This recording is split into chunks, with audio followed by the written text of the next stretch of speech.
于强，你没必要把自己也掺和进来。把枪给我放下！快听话吧，我知道你不敢开枪，只会做做样子。你不要！我不是林存义，我是阿布。你他妈还装！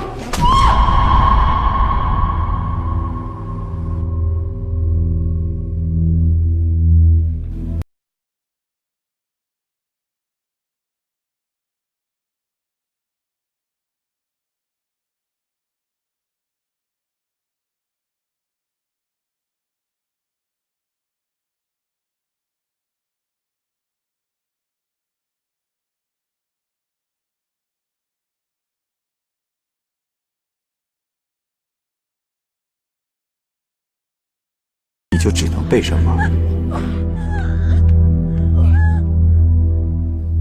人生就是一场关于定义的游戏，在游戏规则的定义里，弱者注定是强者的盘中餐，没有话语权，没有翻身的筹码，永远别想得到真心的同情。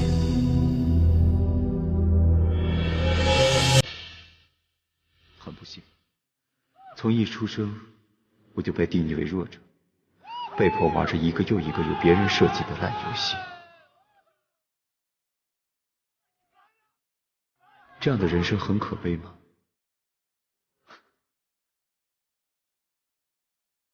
我觉得还行，因为我相信生命自有出路。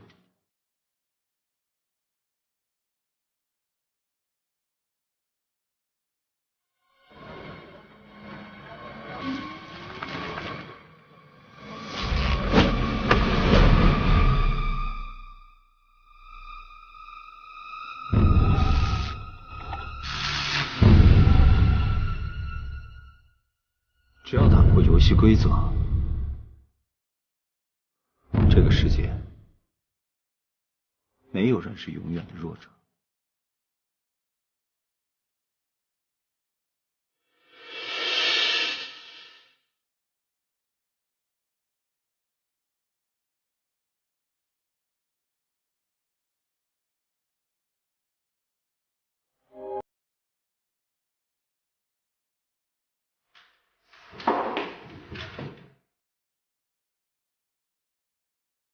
你叫什么？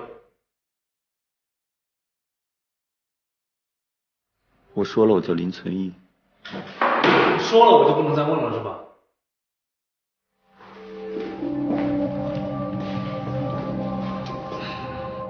老实交代就没事了啊。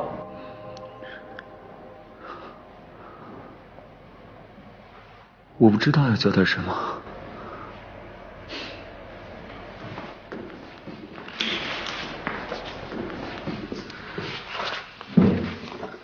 那你知道今天你为什么在这儿吗？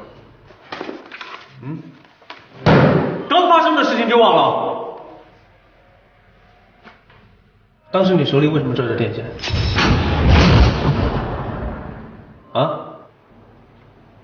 我不记得了。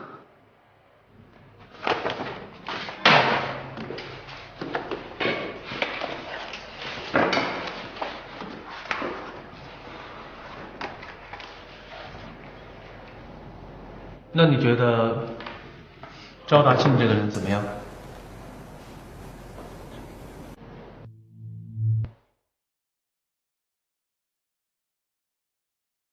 对于他，我只有一个字：丧。青哥，掌门！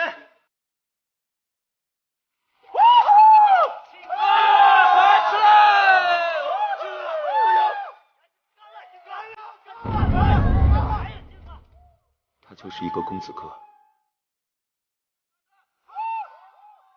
仗着家里有钱，恣意妄为。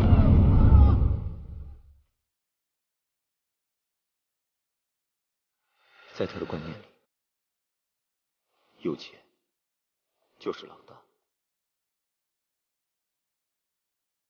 他用钱打发一切，用钱收买别人，对他来说，除了他自己，谁都不是人。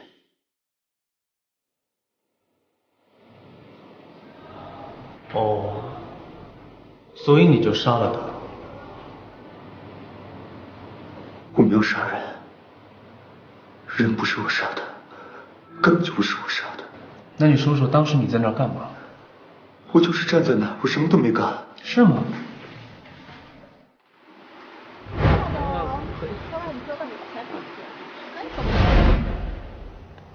存一是不会杀人的。那个林存义喜欢你是吧？这我怎么知道？这跟案子有关吗？没什么，我只是合理的怀疑你会不会帮他掩饰，或者是他在帮什么人出头。你说什么？你是说人是我杀的？你不用生气，我只是例行询问而已。你们两个是什么关系？我和他是同系的同学，他是隔壁班的。她是赵大庆的女朋友，对吧？你是不是对他们俩交往特别不满呢？他们那不是交往，是强暴。那发生这种情况，为什么不报警？报警有用吗？那你打算怎么解决？自己解决吗？干嘛对老公那么凶啊？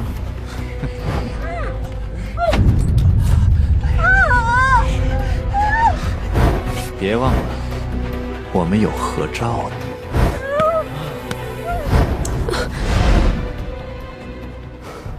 我不知道。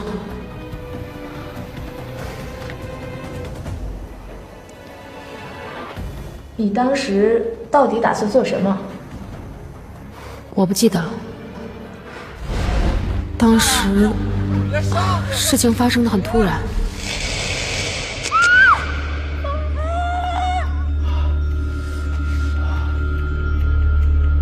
他们有人说赵大庆死了，我脑子一片空白，连自己站在那儿，正在说什么都不记得。我从小胆子就很小，又第一次听到有人死，在这之前，你跟林存义说过什么？我不确定。你不确定？我不确定，当时跟我说话的是不是林存义？我自己的事情我自己处理。这不光是你的事儿，我有笔账要跟他算。事发经过你不记得，但是你跟少爷的对话却记得清清楚楚的，什么意思？没什么意思啊，我想到什么就说什么。你是想暗示我，赵大庆是少爷杀的？你猜我会信吗？在场的所有人都看见你手里边拿的就是电线。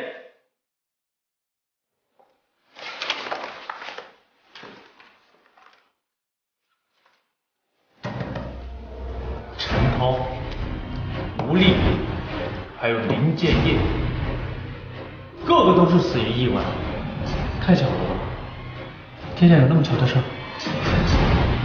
可是林存义，他们好像个个跟你都有关系。天底下有那么巧的事儿啊？我告诉你，在我们这儿，别想装模作样的赖掉。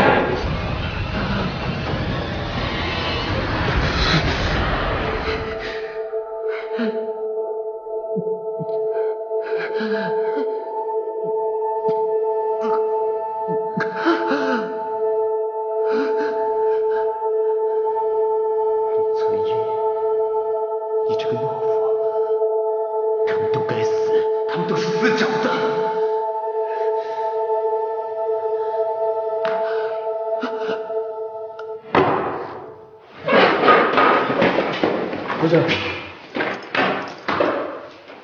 喂。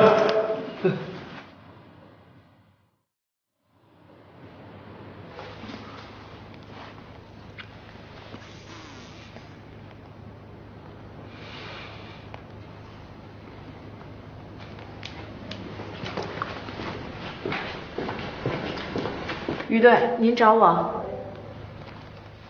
你就是负责问话少爷那个人。问到什么了？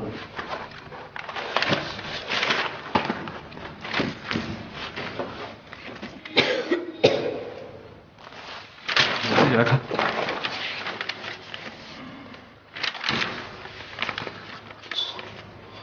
凭什么他可以舒舒服服的坐在里边睡觉，我他妈却在外边累个半死？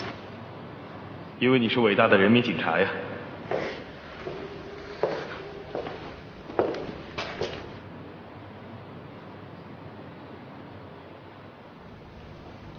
他就是嫌疑人。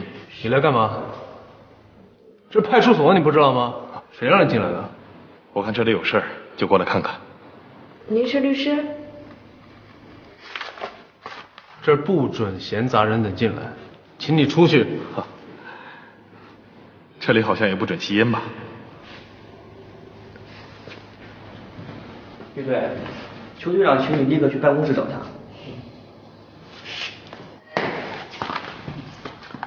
走啊，进来了。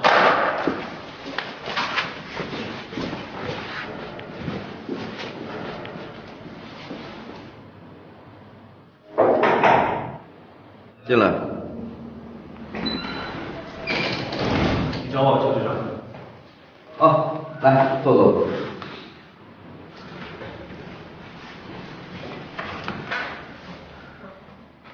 林村义那件案子，你打算怎么处理？林小姐还真灵通啊！看来我们局子里边吃饱了没事做的人还真不少。我打算等她醒了接着盘问她。我怀疑她利用制造意外的方式杀死了不止一个人。于队，我知道你办事认真，但是现在办案不像几十年以前一样，你一定要有肯定的证据。我的直觉就是证据，这个林存义肯定有问题。你不要把个人情绪牵扯到这个案子里来，公事公办，懂吗？您放心，我没有带私人情绪。就在2周内，连续发生了4起意外死亡案件，而且每个死者生前都跟林存义有过交集。昨天晚上，在泳池溺水身亡的赵大庆，那就是林存义的同班同学。还有8月31号下午，骑电动车送外卖的途中被丰城县绕境摔车死亡的陈涛，也是林存义的同学。我怀疑是有人事先在那儿布置好了。还有9月3号傍晚，在家中因破碎的洗手台而割破了颈动脉的吴丽，是林存义的邻居。事后我们发现他的拐杖被人锯过，因为切口特别平整。还有林建业，9月5日上午在家中因为自酿酒爆炸身亡，他是林存义的叔叔。我们发现他的叔叔最近在倒卖自己家的祖屋，而这祖屋有一半的产权是林存义的父亲留给他的。这么短的时间，这么多宗意外，而这些人恰巧又都跟林存义有关系，天下有这么巧的事吗？这根本就不是意外，是谋杀。你说的这些有直接证据吗？我现在还没有100%的证据，但是我相信通过我的盘问之后，别说你现在没有直接证据，就算你的这些推论成立，这个林存义似乎精神状况存在问题，短时间之内你想问出个结果也有困难。谁说他精神有问题了？哦，你一直都派人跟着我是吧？要不是有人告诉我，你就打算自己处理这件事是吧？好了，48小时之内如果没有直接证据，就得放人。我不希望你再搞出什么意外，把这件事变成舆论的焦点。我没有想搞事儿，我只是想破案。来，进来。哎，老王，你来的正好。你好，我给你介绍一位好朋友，王友达，心理专家，他在这方面特别的有经验。这是咱们分队副队长于强，还有小石，都特别能干。王老师好。叫我达叔就行了。达叔。于强，等一饭一响，就由老王来询问，你和小石在旁边协助。现在是要我去协助一个心理专家破案是吗？我不需要什么专家，谢谢。我不管你需不需要，但是这个案子需要。好久不见了，请多关照。不是刚见过吗？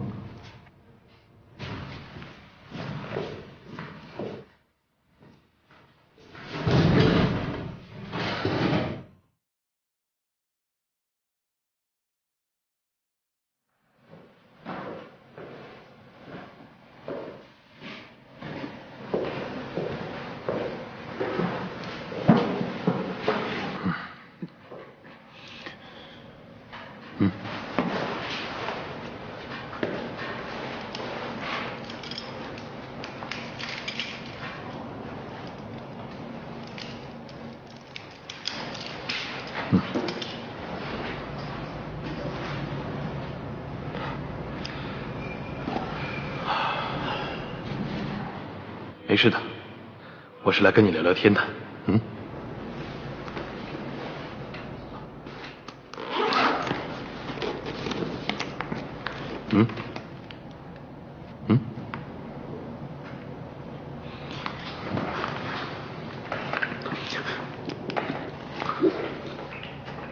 我是心理医生，就叫我达叔吧。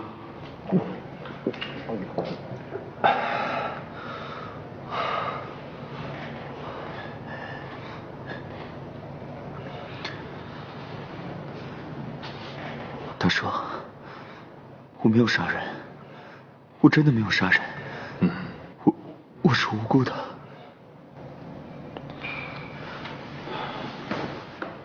我相信你，不过外面的人都不信，只有我能帮到你。你信我吗？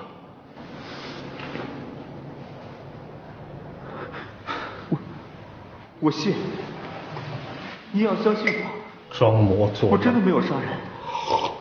冷静点，不用害怕。有意见？我真的不知道发生了什么事。我觉得术业有专攻，达叔可以帮我们鉴定林存一的精神状况。看看你自己吧。新来的。要交代什么？去给我加点水。能说的我都跟那个警察说。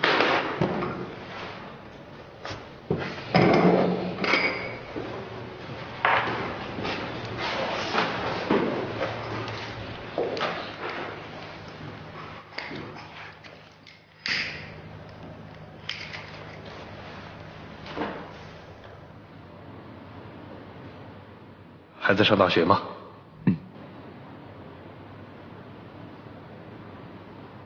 跟班上同学处得怎么样啊？一般吧。怎么个一般法？我们之间没有什么共同语言。为什么？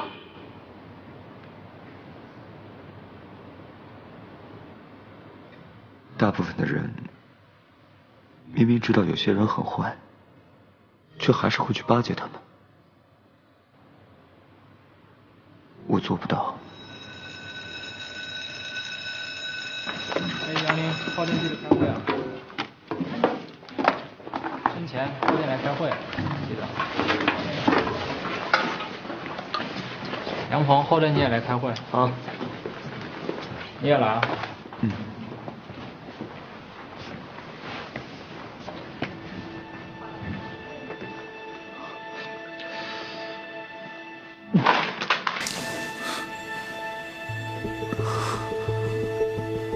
我说你瞅啥呀？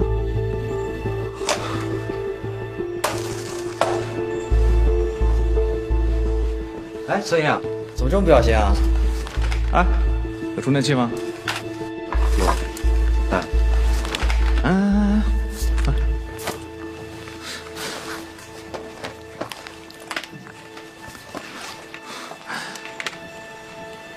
收了啊。雷大庆，后天开会讨论班游去哪儿，你意见很重要，一定要来啊！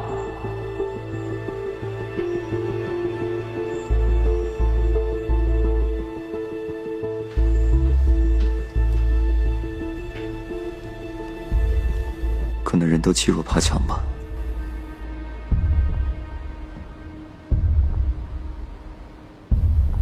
是不是觉得这样很不公平？没有啊，我觉得这很公平啊。那你为什么生气呢？我没有生气啊，我也没有资格生气。若热本来就不配有话语权。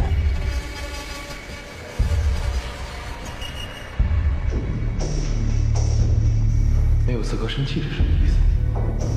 你能解释一下吗？废话。没事，你放轻松点。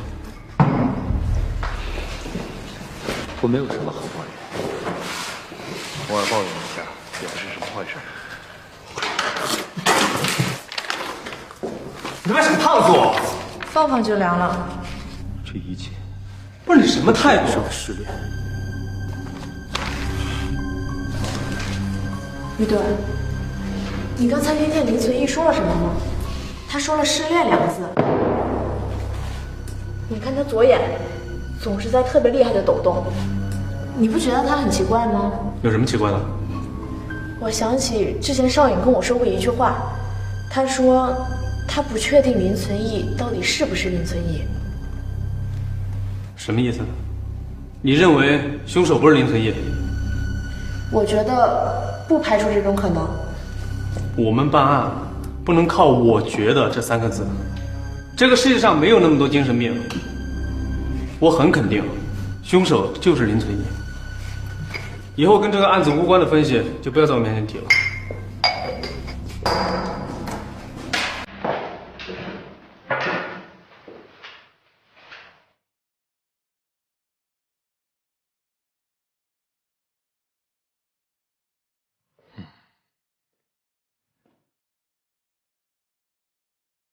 身边的人一个个都出事儿了，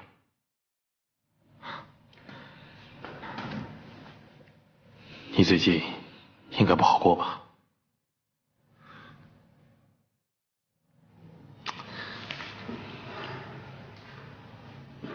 你会不会觉得他们接连出事儿有点奇怪？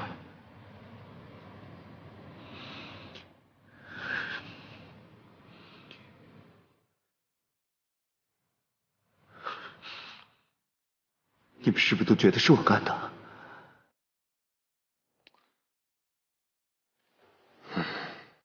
放轻松，没事的。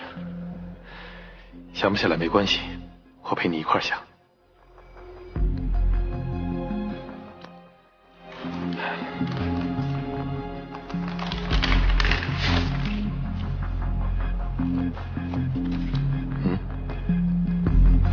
你回想一下，在他们出事前，你们之间有没有发生什么特别的事？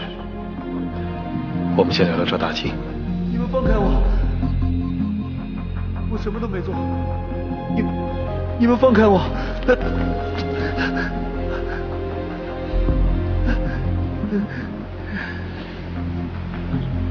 我他妈的再最后问你一次，你是不是跟少颖搞上了？啊？我们就是在一块画画。画画？画画？我的女人你也敢搞啊？谁给你的胆儿啊？谁？你告诉我，我说了没有？没，你干嘛老找他呀？啊？我只是比你更多的尊重他。什么？尊重？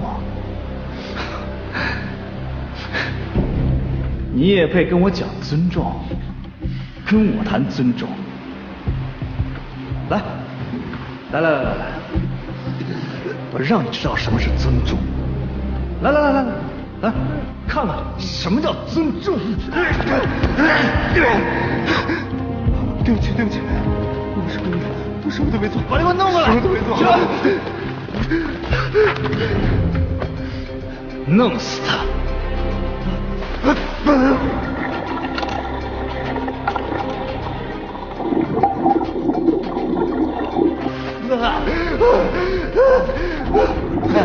我不会游泳。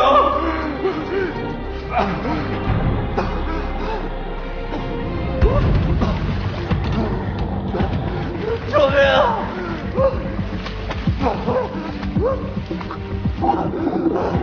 救命啊！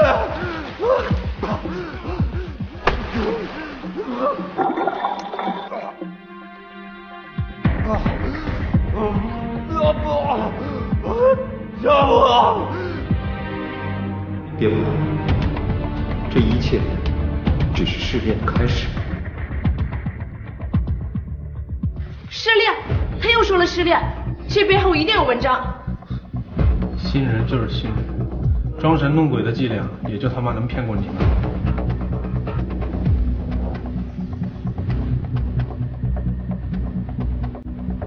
怎么了？想起什么了吗？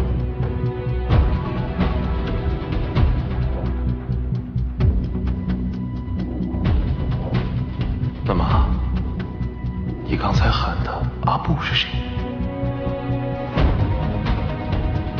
失恋又是怎么回事？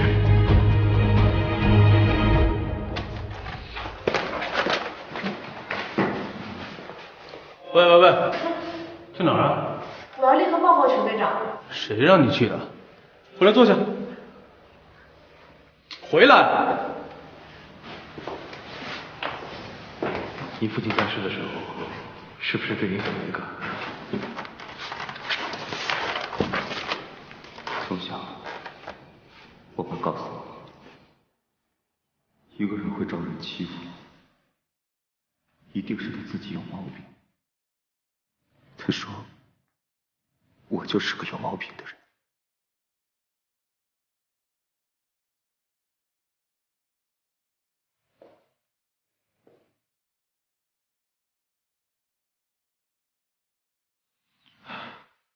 我说过，你说什么，我都100%的相信，只要你愿意说。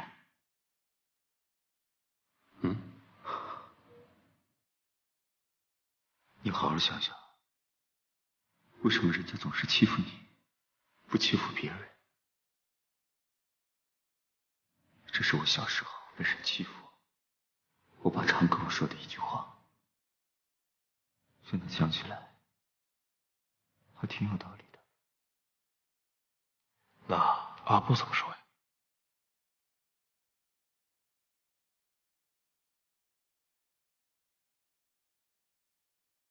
你没回答我的问题，阿布是谁？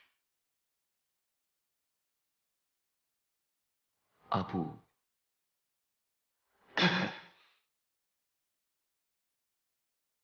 他是一个很有正义感的人，他的性格有点奇怪，所以没什么朋友，除了我。你还能记起你们是什么时候认识的吗？还是你被欺负的时候，他才会出现？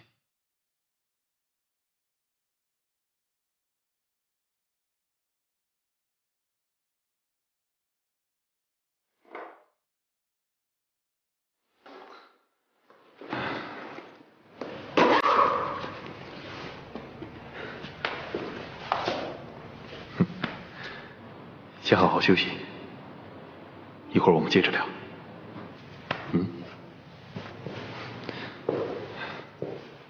哎，我是不是说错什么话了？别多想，休息一下。哦。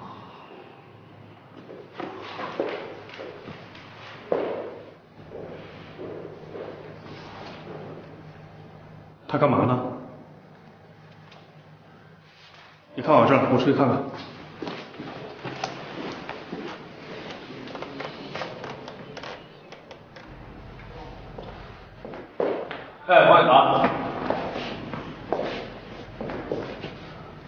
去哪儿啊？一起。我没这癖好。那正好，麻烦你帮我拿一下。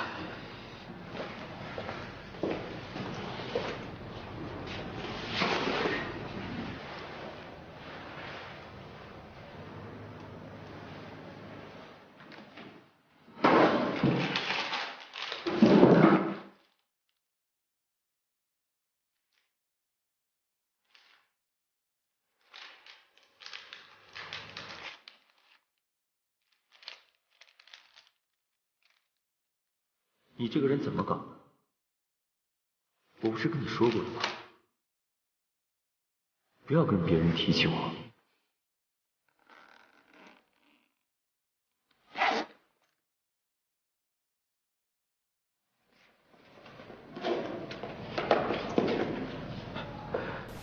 需要帮你吗？坏毛病还没改掉。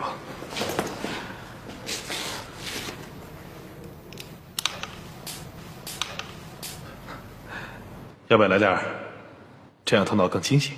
我比你清醒。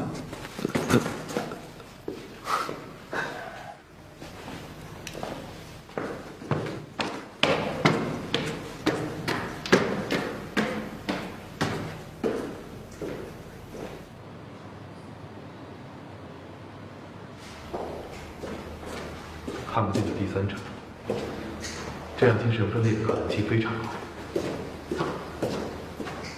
我需要做几个测试，来确定他有没有精神问题。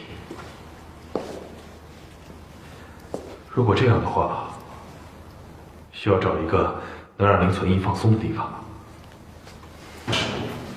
换到5星级酒店怎么样？你的问题带有引导性，拿谁来测试，最后结果都他妈有问题。哎，于队，说话别这么冲了，咱们大家的目的都是为了解决问题，个人恩怨就先放一放。队长，你放心。我的目的只有一个，那就是揪出连环杀人案的凶手。林存义的杀人动机很明显，赵大庆的死他是最可疑的。现在还不能确定林存义是不是杀人凶手，你就说他是犯人，你觉得合适吗？而且，我只是怀疑他有精神问题。你没必要对这件事反应这么强烈吧？这些小王八蛋，杀了人就装精神病想逃脱。我怎么强烈了？怎么不合适了？我的直觉就是这样。报告，进来。什么事儿？我发现嫌疑人林存义有很奇怪的举动，他一直在对空气说话，大概能有7、8分钟。接下来还有什么反应吗？没有，不过我发现他有的时候左眼总是高频率的抖动。什么时候的事儿？在他晕倒之前有一次，还有一次就是达叔您问他有没有生气的时候。为什么不早报告？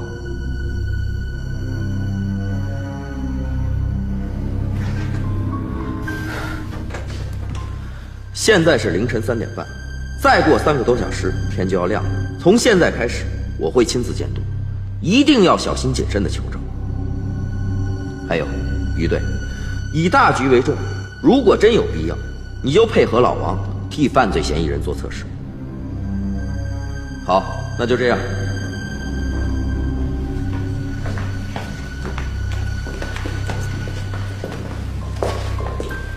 新来的，送你一句话：爱拼也别忘了节操。报告于队，我叫施红。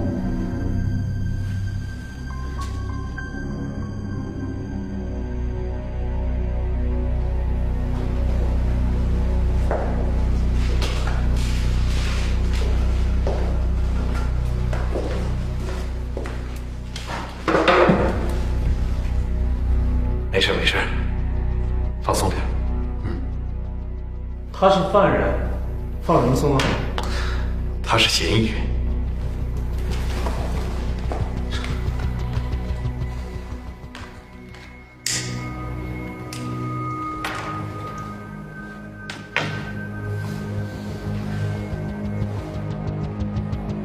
这里禁烟，别抽了。你他妈以为你谁呀？你别大声说话，讲道理好吗？好，来。这个于副队长脾气怎么这么大？你坐，我跟你好好讲讲道理。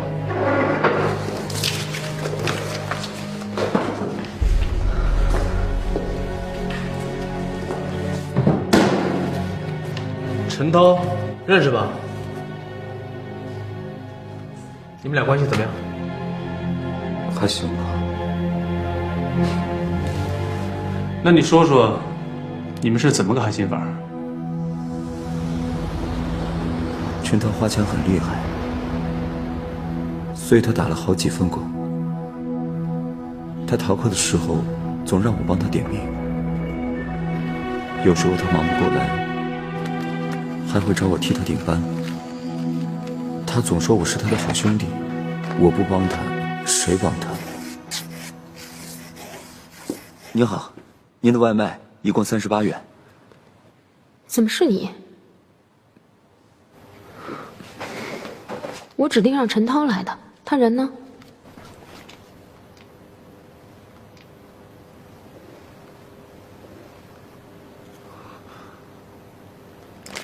你不说是吧？那我打电话投诉他。哎，别！陈涛今天下午有事儿，让我帮他顶个班。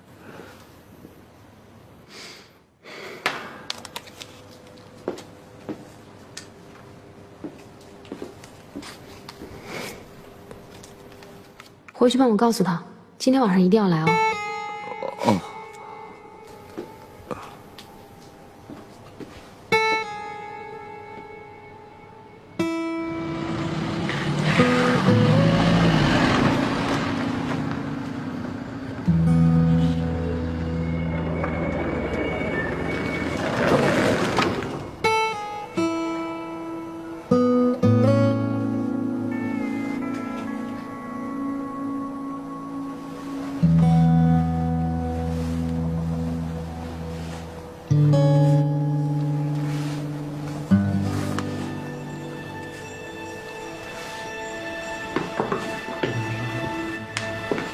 哎，陈阳，我跟你说个事儿啊，我有个家教的学生临时调到今天晚上了，我实在是没时间，你得再帮帮我。你今天下午不是已经上完家教课了吗？而且我下午已经帮你顶过班了。今天晚上我还有事儿。哎，你能有什么事儿啊？啊，我跟你说啊，今天晚上这个学生对我特别重要，1个小时的课时费能顶上好几个班呢。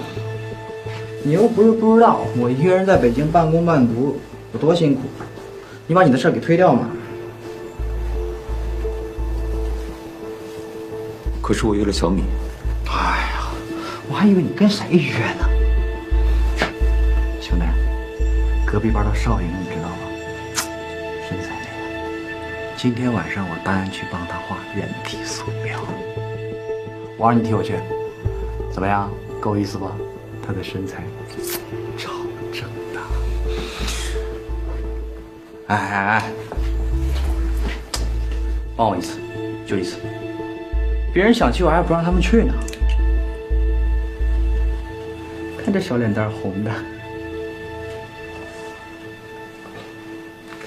可是他说……行了行了，别可是了，就这么定了啊。下班可别忘给我打卡啊。制服记得帮我洗好啊。哎，陈涛，陈涛，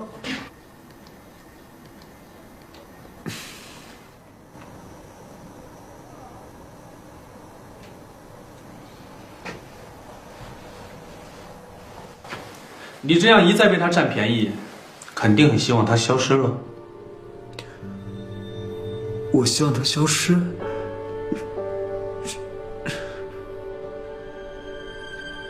这种人欺软怕硬，不就是？他也是可怜人。啊？为什么？3年前他老婆临产，他带他老婆去医院，没想到在路上被一辆超速行驶的越野车给拦腰撞了，他老婆当场身亡，他的腿也瘸了。说话。后来这名肇事司机被判无罪释放。啊？为什么？那个肇事司机被鉴定为暂时性的精神失常。老于知道以后就狠狠揍了他一顿，结果对方发狂就跳了公安。那人没死吗？幸亏是2楼，肇事者只是大腿骨折，不过因为这件事儿，老于也因此受到了重罚，还差点把工作丢了。那您觉得这个司机到底有精神失常吗？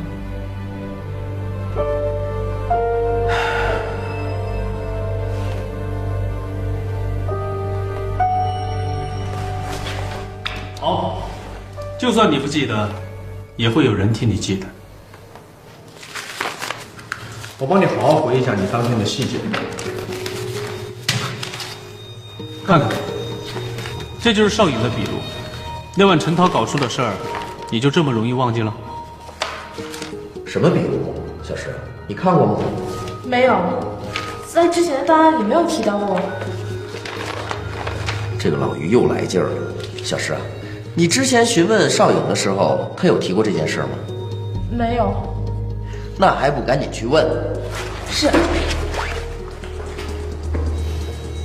吴丽，他是谁呀？他是我邻居。他不光是你的邻居，他还是小米的妈妈，对不对？对不对？好，说说你跟小米关系吧。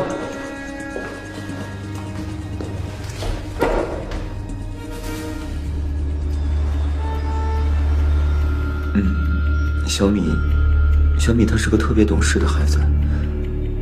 他虽然年纪小，但是因为吴阿姨行动不方便，现在已经开始赚钱养家了。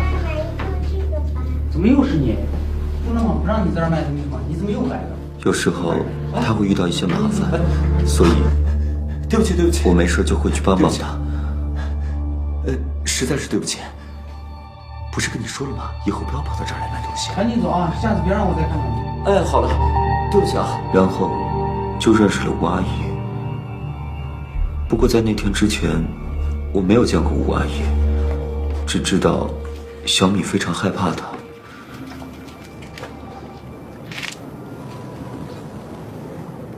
怎么了，小米？这么早回家，我怕妈妈骂我。可是哥哥今天确实有事儿啊。你能带上我吗？求你了，保证不吵。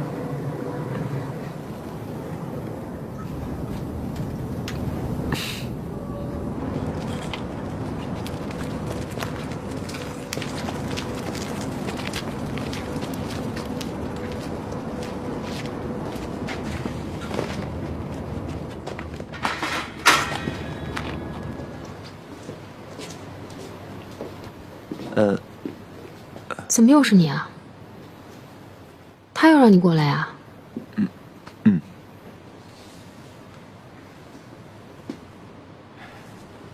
那我们开始吧。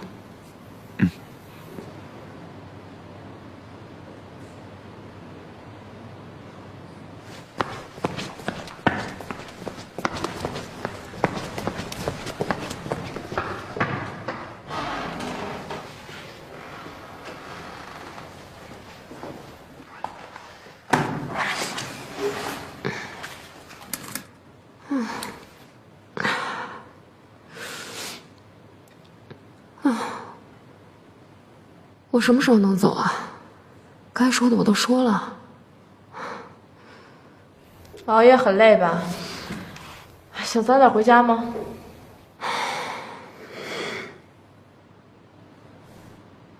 好吧，那就开始吧。小朋友，你叫什么名字啊？他叫小米，是我邻居。又没问你。小米啊，待会儿呢，跟姐姐一起到里屋待会儿，好不好？走吧。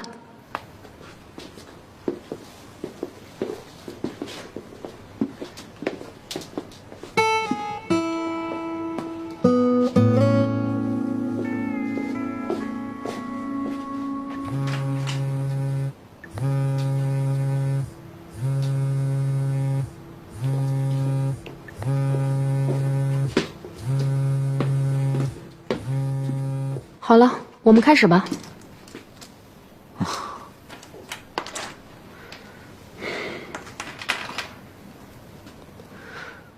脱吧。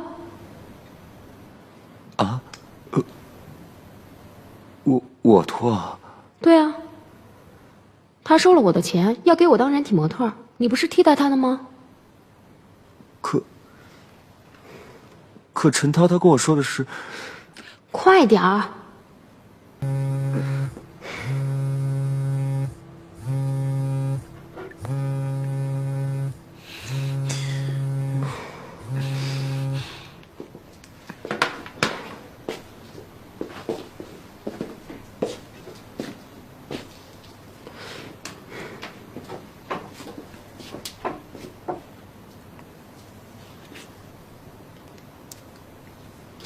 动作快点儿，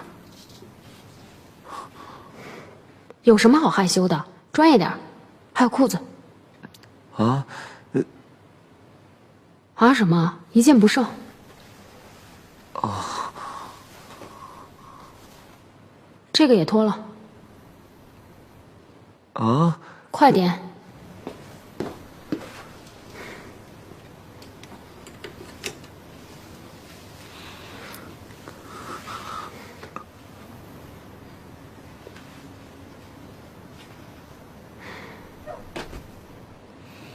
都骗我！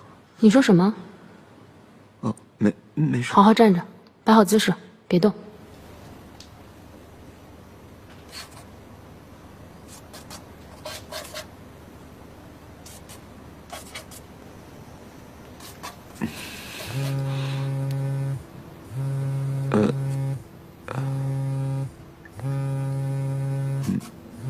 你手机一直响，不接没关系吗？别说话。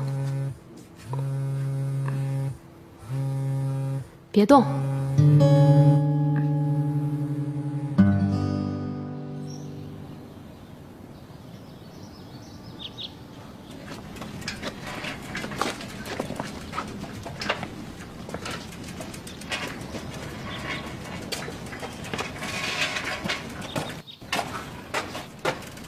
到了。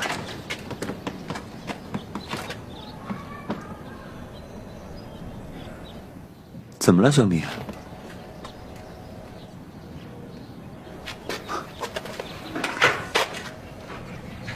怎么了？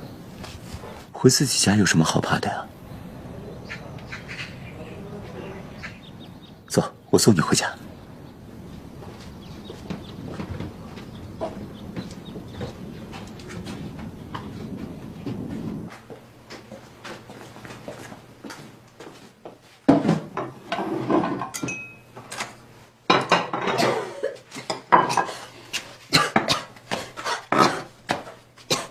小小年纪就知道在外边浪，跟你爸一个样。东西呢？东西在这儿呢，阿姨。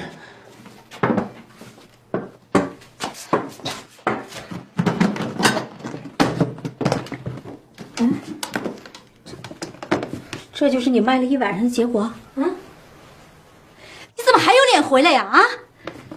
供你吃，供你穿的，我就养着你这么个……阿姨，您别怪小米了，是我不好。你谁呀？我让你进我们家门了吗？赶紧走，走，赶紧走，走。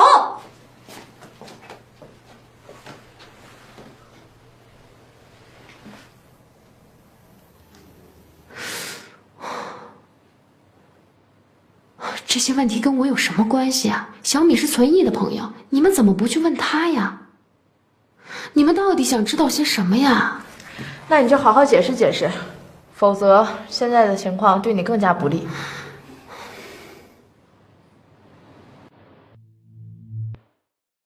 一个吴丽，一个陈涛，这两个人的交集很有意思，一个是你，另一个是小米。他们俩串通在一块儿的时候，你知道吗？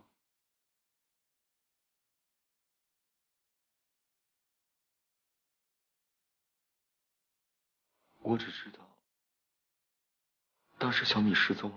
我阿姨很生气，然后她就跑过来找我，说要我负责。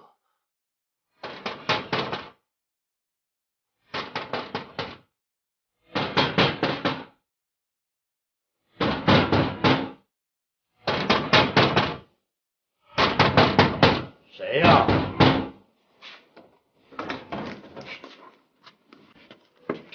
不是你，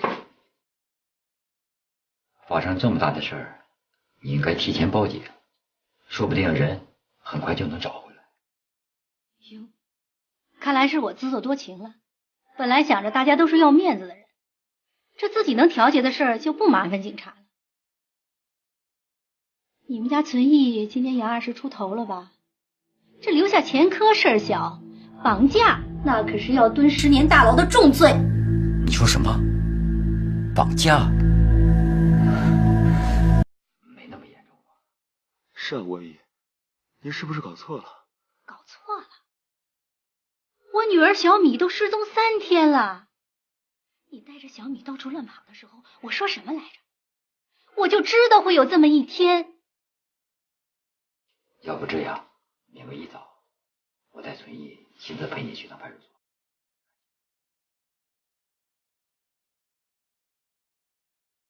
50万，就50万。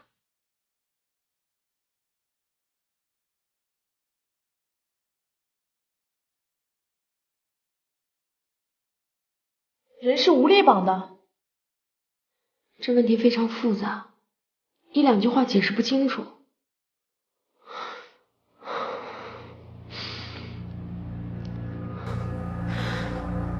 小米没有失踪，她从头到尾都在我的画室里。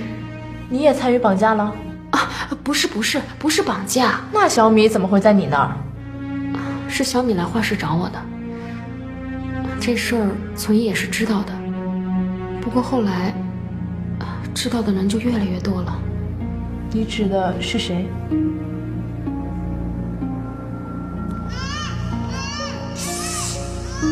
还有陈涛。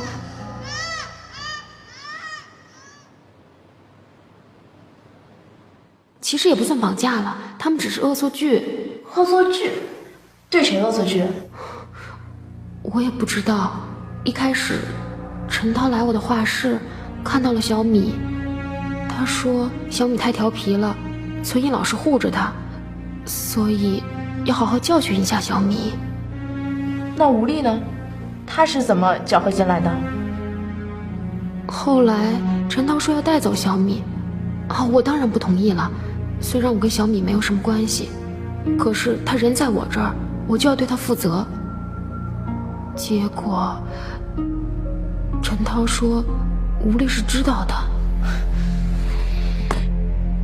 真的。后来陈涛跟吴丽打电话的时候，还特意开了免提给我听，要不然我怎么可能让他把小米带走呢？他们当时的对话，好多我都不记得了。不过吴丽说的一句话我印象特别深，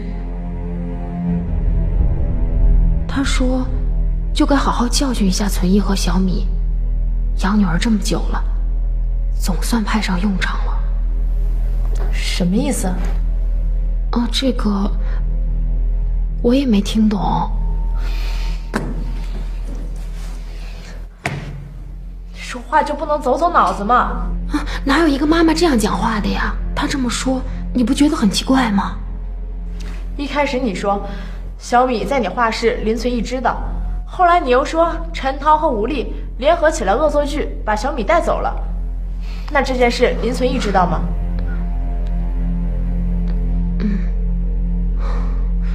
他好像不知道。好好想想。他应该不知道。后来那几天他没有来画室，也没有来问我小米的情况。那几天他好像挺忙的。你怎么知道他忙？你们一直有联系吗？一个是你朋友，一个是邻居，还有一个是亲叔叔。你不觉得他们死亡的时间都太巧了吗？林建业经商失败，手头一直很紧，正好利用无理勒索的由头，把你父亲留下来的房子卖掉。你很生气，却没法阻止。我说的对吗？就这么定了。叔叔，肯定还有其他的办法，是不是？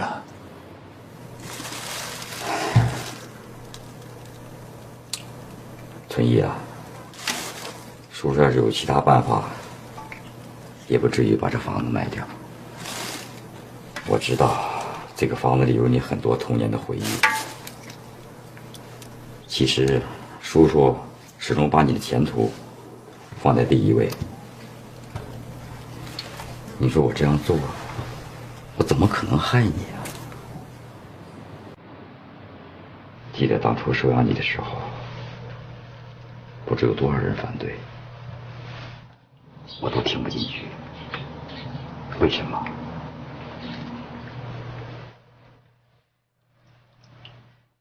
因为你是我哥的儿子，现在你有困难，你说我能不管吗？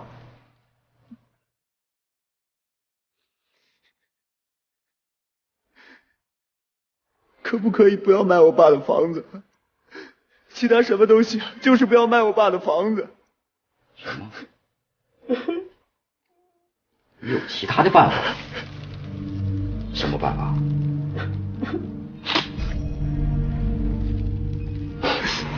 春义，这可不是个小数目，50万呐！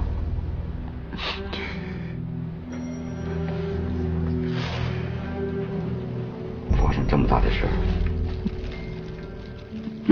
这房子卖也得卖，不卖也得卖。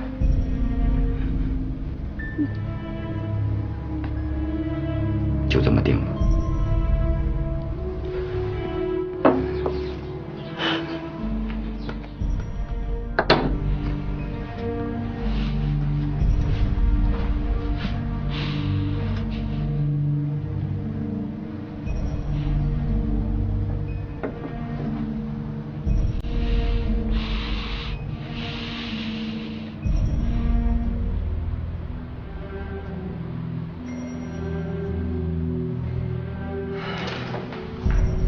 所以你想出了办法，解决了林建业。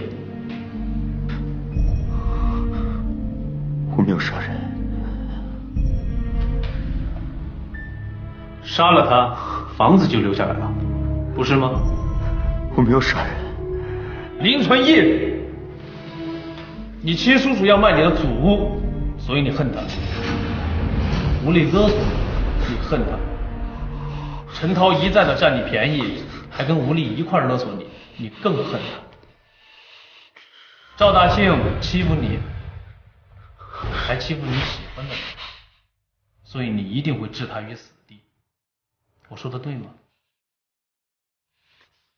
我说了我没有杀人，我说了我没有杀人，我没有杀人，没有杀人。我也不确定。前几天在游泳池的时候，他的反应吓了我一跳。虽然只有短短的1-2分钟。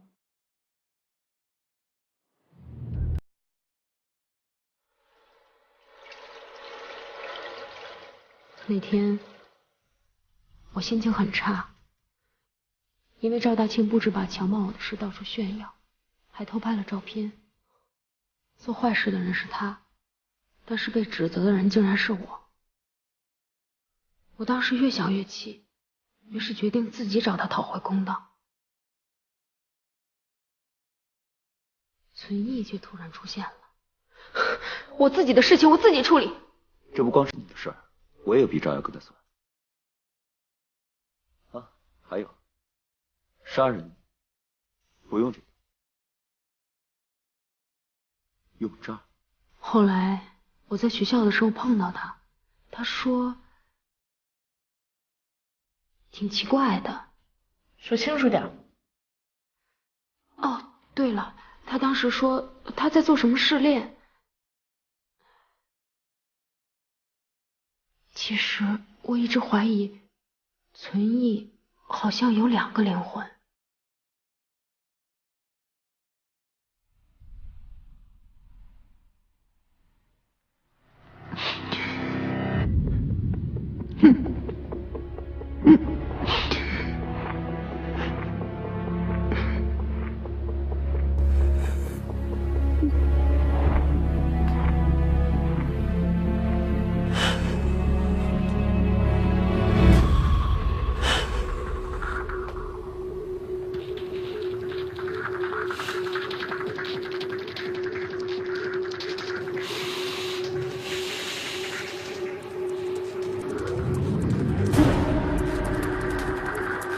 我说你这个瘸子，怎么这么多事呢？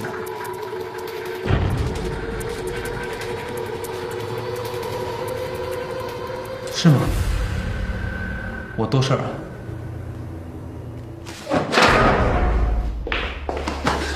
怎么了？我这个瘸子怎么了？我多事儿是吗？你别动手！这个世界本来就是弱肉强食嘛，你也就只能在这里厉害，所以你敢打我了？立刻停止询问。他不是3年前那个人，你别告诉我，你们何必3年前怎么没有杀了他？你笑什么？你笑什么？我怎么问你笑什么？你怎么能笑？老于，我命令你把枪放下。第一审讯室有状况，在这儿待着，别动。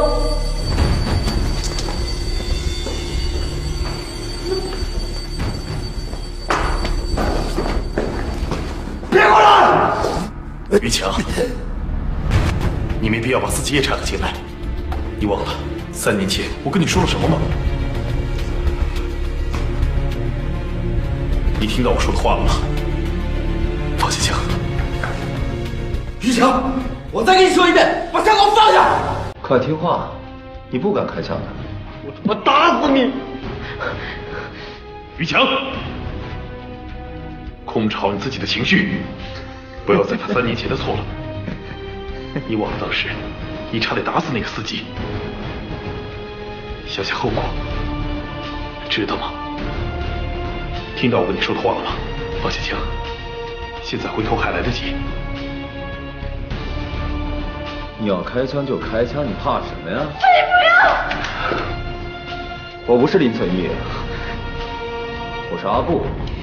你他妈还装！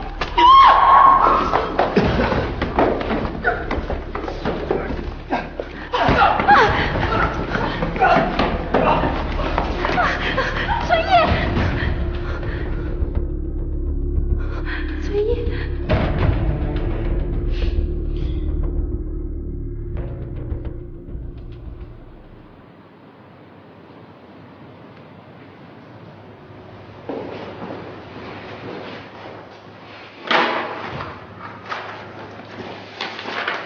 这是你们2个人的笔录，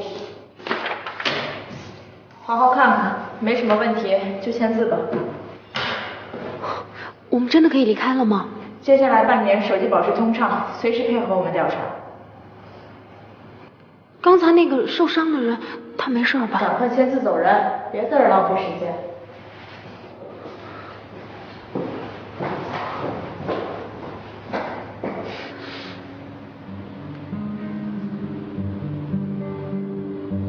我们真的没事了吗？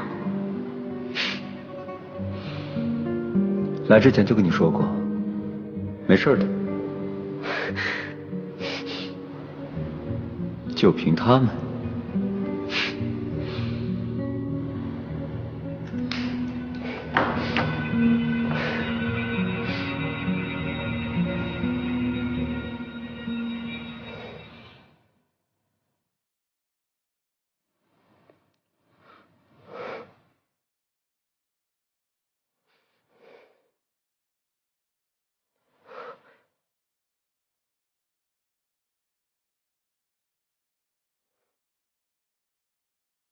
我们重新开始吧。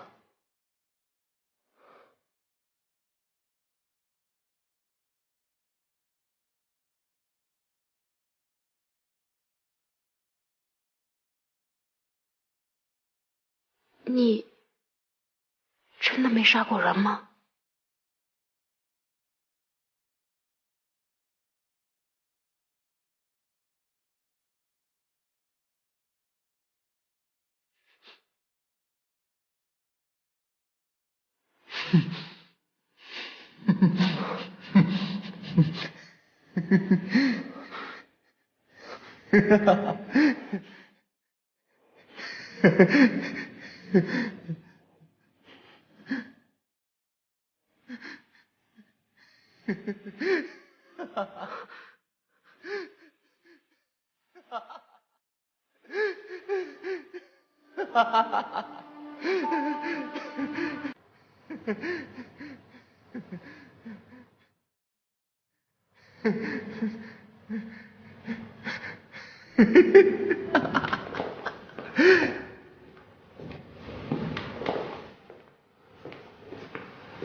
少爷，你可以走了。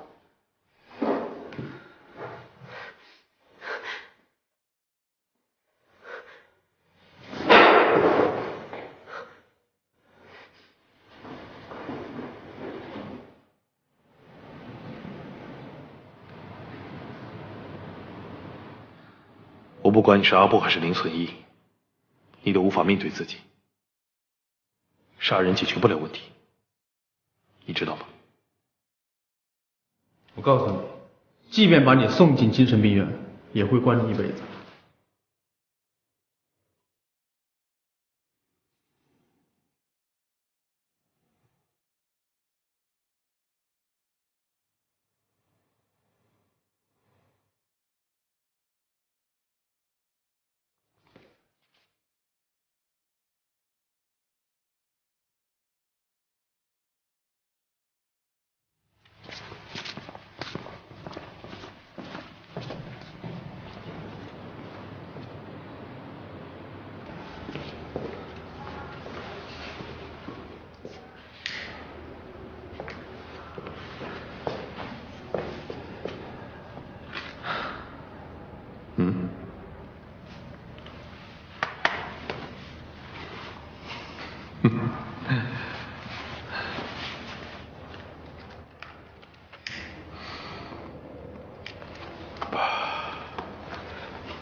到底怎么回事儿？一直把我蒙在鼓里。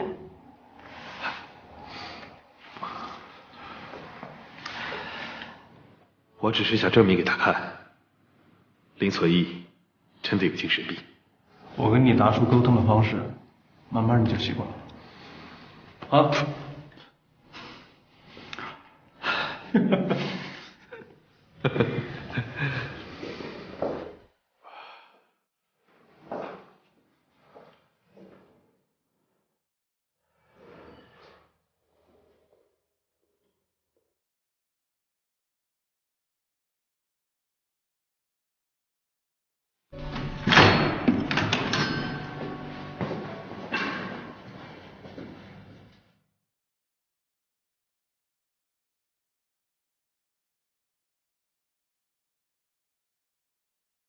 人生就是一场关于定义的游戏。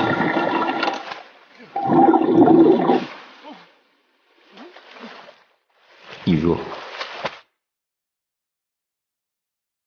你就只能被人玩。